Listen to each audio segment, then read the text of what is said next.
Welcome to Jerusalem. I'm Jenny. Behind me, the fabulous walls of the Old City of Jerusalem. The walls as we know them today were rebuilt around 500 years ago by the Ottoman Turkish Sultan Suleiman the Magnificent. The story of Suleiman and his connection to the walls of Jerusalem starts right here at Lion's Gate. Legend has it that Suleiman had a recurring nightmare about two pairs of lions tearing him apart. His advisors told him that this was a forewarning of his downfall, and that in order to avoid it, he would have to rebuild the walls of the Old City of Jerusalem. Suleiman completed the task, and as a final gesture, had the two pairs of lions engraved here, which astute watchers of the Discovery Channel will recognize to actually be panthers.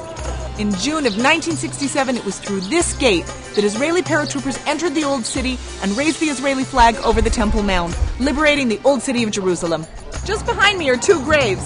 Legend has it that they're the architect and the engineer of the wall. Suleiman the Magnificent was so pleased with their work, magnificent, so we had them killed and buried here to ensure that they didn't build anything as beautiful anywhere else in the world.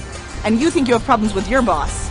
Behind me is the Gate of Mercy, often said to be the most beautiful of all the gates. You'll notice that it's completely sealed from top to bottom.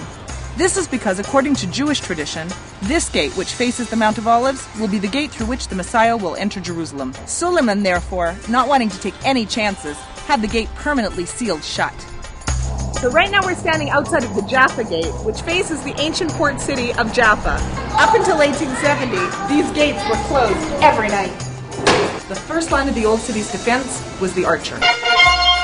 All throughout the walls of the Old City, there are literally thousands of windows like this one, wide on the inside and narrow on the outside, which makes it much easier for the guy on the inside to hit the guy on the outside than the guy on the outside to hit the guy on the inside.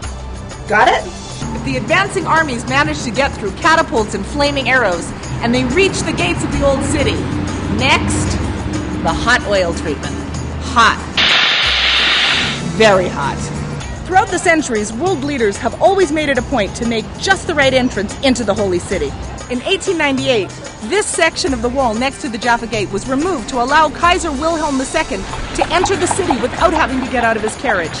In 1917, when the British took control of the city, General Edmund Allenby dismounted his horse and, out of respect for the Holy City, entered on foot.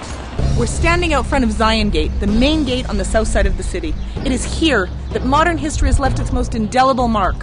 Bullet holes from the fierce fighting that took place here during Israel's War of Independence in 1948.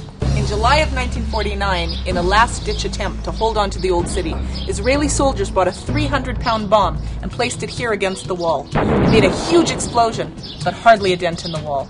Jerusalem was forced to remain a divided city for the next 19 years.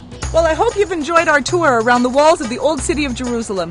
There's so much more to see here. We've only just scratched the surface. So come and visit soon. We'll leave the gates open. Well, not this one.